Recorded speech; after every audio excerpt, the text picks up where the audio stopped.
everyone, I am Rebecca from ChemKnits, and today we're gonna dye a yarn base that I've had in my stash for a long time, but honestly, I don't know if I've ever dyed it in a Dyepot Weekly episode. It's possible I've dyed it in a live stream at some point, but I don't think I've dyed it, and so we are gonna play with Knit Picks Surefoot sock yarn. Surefoot sock yarn is 40% superwash wool, 40% kid mohair, 20% polyamide, which is a nylon.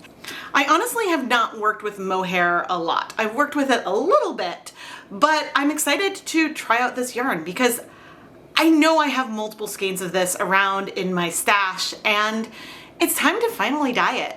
Before we dive deeper into this project, I want to give a huge shout out and thank you to today's lab partner, Bridget. Bridget, thank you so much for being my lab partner for today's episode of Dyepot Weekly. And now we'll get back to the yarn. There are a few other skeins of yarn here in the bucket, but I pre-soaked the Surefoot stock yarn overnight because, well, I was going to use it in a live stream yesterday and then ended up not using it. And so I really wanted to dye it here today. But I did add, about an hour ago, a skein of Knit Picks Stroll to the pre-soak as well. Stroll is 75% superwash merino wool, 25% nylon. And I'm going to dye these side by side in a, I guess, a semi-variegated kind of way. All right, here is our Surefoot stock yarn. I wonder if I squeezed out a little bit more water.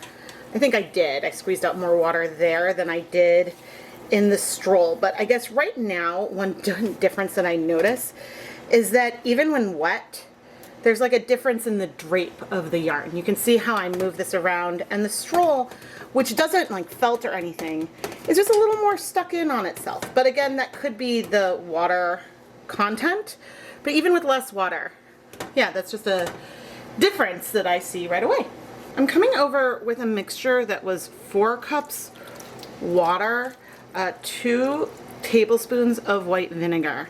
I don't know if I'm going to add all of this yet, but I wanted to increase the water in here before we start adding the dye, and I wanted to add a little bit of acid. This should help us, I mean, the colors might start striking a little bit right away, but it should help us spread things out a little bit. Okay, I'm going to add all of that liquid. And so then when we add our dyes, we will be increasing the water volume in here, but we'll see how the dyes strike, and we'll see how things feel similar or different between the two. Right here I have some dye that was some Dharma Oxblood red acid dye, and I just diluted it with some water. I don't remember the total amount of dye that I used, but the plan today is to mostly dye by feel. And so I'm adding this color into the center of our yarn, and it's definitely spreading some all the way throughout, and that is okay. I'm curious what it's going to do on the other side, because some of it may really start striking with the water in there. Maybe. Okay, I'm going to go ahead and pour this all the way down here. Now things are still cold, which means that we will be able to flip and add color to the other side, or we'll be able to start heating this up. And you can see that we're getting some penetration, but also there's some light patches. We'll be able to flip the yarn. Ooh, there's more coverage there than we're seeing on the Stroll. That is interesting. Actually, that's something that we can see right away. I was going to say that we should still be able to flip the yarn and add color to the other side depending on how things strike. But on the Surefoot, there are some lighter patches on the other side, but we've got much more coverage compared to the Stroll, where it's a little bit patchier and we've got more light patches. That is really interesting. Again, I don't have a ton of experience with mohair, so I'm really glad that I'm doing this side by side so it can give me a little bit of a feel of what these colors might do. Goodness, I think before we heat up, before we add other colors, let's go ahead and just flip this and we'll add dye to the other side, because why not? Now, as we add more and more color, we are also increasing our water volume, so that is something else that I need to consider. But we're going to be dyeing this kind of paying attention to what the colors want to do, and so that is fine. And I'm also just in general making things up as we go along with this colorway, seeing how the dyes want to perform. But I am trying to at least approximately add the same amount of dye on each of the yarns. And it's possible, especially the more we move things through like this, that the stroll could soak up more color than the Surefoot. Like I see down here, I see again a more white patch, and the color is much softer on the Surefoot. Ooh, that's a conclusion we can make almost immediately. The nice thing is I'm planning on adding, I think, some black down here, so that isn't a huge problem. But this, I haven't used Oxblood red very much, and so I am impressed with how quickly it is striking onto the yarn. Now, as we add more and more dye, one thing to take note of is that we are also adding, since we're adding so much volume, the pH is going up. We started with 4 cups of water overall. We likely have 8 cups of water in here now, and so I just wanted to point that out. But now there was a hint of red left in this, but I'm going to add some fluorescent fuchsia dye here. Now this is a color that strikes slow. This color strikes slow to whatever I'm using, so I'm expecting to be able to add this all to this other side, and even with that we might see it spread all over the whole yarn, and that'll be okay. But see, this time some of this could start striking a little bit quickly, but overall this is a color that doesn't really do that, and you can see some of it coming all the way down. That's in part because of the water volume, in part just because of the way this pink is, and you can see that we're getting coverage of this all over our stroll, but also all over that Surefoot. Goodness, now I'm less sure if I even want to do the black and how I want to do that, because I really like what's happening so far. I do want to add the black. I just need to think about how to do it and to not have it strike too fast. I guess the way is to continue doing this cold. It's possible that it might spread further down into the pink, and I think I just need to be okay with that. I don't have a lot of black dye, but I am going to go ahead and dissolve this in some more water, but not a lot more water, just a little bit. And so what I'm going to do now is squish the yarn down and pour some of this dye in. And so it is going to move up. This is giving me a little bit more control over where it is moving and how far.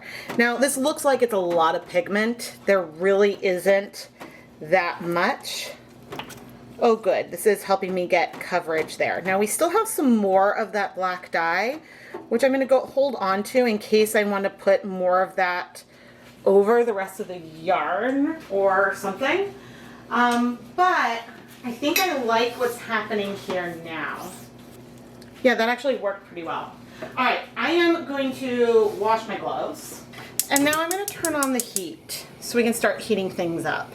Now, sometimes when you start turning on the heat, we might see the dyes move more than we did before. The blacks certainly have not started to strike yet. But speaking of colors striking, I do want to add more acid. So I'm going to add 2 tablespoons over our black, and I think I'm going to add 2 tablespoons over near our pinks. That red was striking pretty well on its own. And things definitely aren't warm yet, so I can just stir that a little bit. And this time I'm going to use a spoon and stir this up here. So I'm curious to see if the colors will look the same in the end. Right now, the depth of all the colors feels the same, whether we're talking about the stroll or the Surefoot. It's just from using this one particular color, I could see that the colors were spreading further and spreading out more and were softer and absorbing slower on our Mohair blend, which if you think about it does make some sense. But as for this yarn, I think I'm gonna wait about 10 minutes and then we'll check back in. And if things start moving too vigorously, then I'll come turn on the heat. I just said that it makes a little sense that the colors were striking to Surefoot slower than the stroll. And you might wonder why I'm saying that, because I have less experience overall dyeing Mohair than I do Superwash Merino Nylon blends. But in general, when it comes to like the rates that colors strike to yarn, Superwash wool yarns soak up the dye the fastest. And then after that, I would say Superwash other types of animal fiber blends. Silk seems to need more time. The colors spread more, same with alpaca. And so it's reasonable to expect that that kind of pattern might continue with something that is 40% mohair. If it was only like 20 or 15% mohair, I might expect to see a few more similarities. But to have that much of that fiber, it's reasonable or unsurprising that it could take more time. And then when you have non-superwash yarn and compare that to superwash yarn, the colors absorb slower onto non-superwash, and you can see a softer, more of a spread with a similar amount of acid and heat in the dye bath. Right now, all the colors we see while the yarn is wet look the same. But it's possible that the colors on the Surefoot could feel more muted in the end. This is something that we see sometimes with, for example, a Donegal yarn that maybe has some acrylic or cotton with the neps in there, or with silk blends. It depends on how the fibers maybe might be a little more translucent when wet, or I don't know, there's other factors with the amount of color you use on a given fiber type and then the final color you see. And this is why when we talk about depth of shade, we talk about comparing the same color to itself on the same fiber type. Now, in this case, it is possible for the stroll to suck up more dye, but if we think that that happened while things are wet, it would start to look a little darker potentially. So we could do a better comparison between the two fibers by having two pans, two separate dye baths. But for a fast comparison and a good first impression of this fiber, this is a really good way to look at it. It has been 10 minutes and let's see where we are. Okay. Most of the blacks have struck. I'm seeing that we have more over on the stroll than we do on the Surefoot, but that could have been the way that I moved it. So I don't know. I wouldn't say definitively that the stroll took more of the color. The reds are good. The pinks will take some time. I think I'll check back in after 10 more minutes, because if all the blacks absorb, then maybe we will flip it. But I want to wait for that color to absorb before flipping to just check the color coverage and see if we need a little bit more pink or more of the black or anything like that. All right, it has been 10 minutes and all of the black dye has absorbed. I like using a metal spoon to check because, well, I don't usually put the plastic spoons in hot water. I knew there would be some pink left. Okay. But I use the metal spoon because then I can check the color. Now, I do see some areas where I would like more black. Okay, and what I'm going to do, I consider trying to move the pan, but instead I'm going to rotate the yarn this way. Because if I'm going to try to add more black dye, I do not want to add it across the edge there. And we don't need a lot, but I'm trying to spread out our yarn at the other end. Right now our Surefoot yarn is over here. And this time, because we're hot, things are gonna strike faster. So what I'm gonna do is I'm gonna take a spoonful of the dye, add it in, and quickly just kind of move it. And that's how I'm gonna go about this. And so that's gonna allow me to add it slowly with water and then hopefully not add too much. Because I like the softness of the black. I don't want it to be too deep. And hopefully this will still be soft instead of maybe being like patchy or something. So we'll see. And I have another plan that I might do with the rest of this black. So I think that this is probably enough. Maybe I need a little bit here.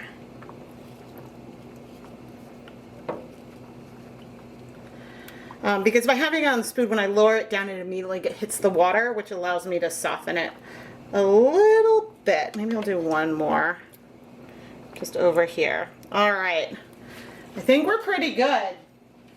So now I'm going to heat everything for 30 minutes so that way we can finish setting all the color.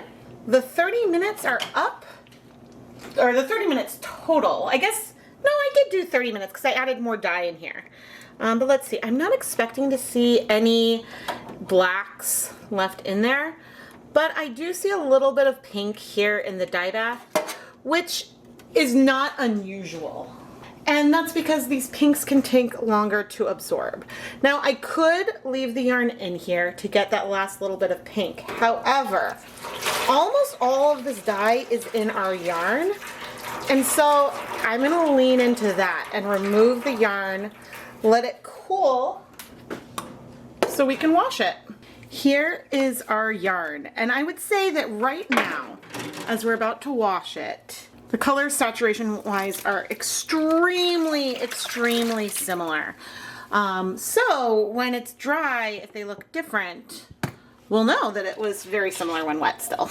But I just added in some clear dish soap into here. This pink, ooh, it's so vibrant. And then going into those more muted colors. I think that this is a fun colorway, and thankfully I am not seeing any color bleeding. So I'm going to go ahead and finish rinsing out the soap. Then I'm going to put the yarn through my spin dryer and hang it up to dry so we can see what the finished yarn looks like. Here is our finished yarn, and the first thing that I immediately noticed is that the skein for the Surefoot is longer than the stroll. After dyeing, the stroll fibers are a bit plumper than our Surefoot, this Mohair blend.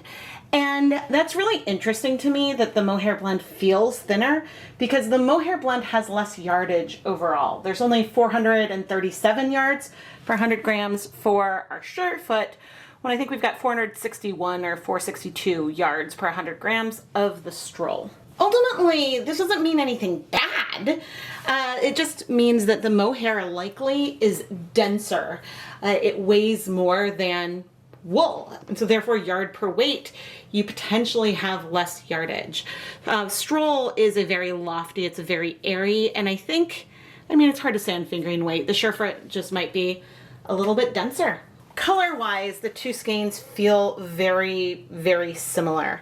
I mean, maybe when it comes to the red, it's a little bit patchier, not in a bad way, but I mean, we knew it struck faster while we were dyeing it. And so you can see like over here, there's some evidence of the red interspersed with the pink.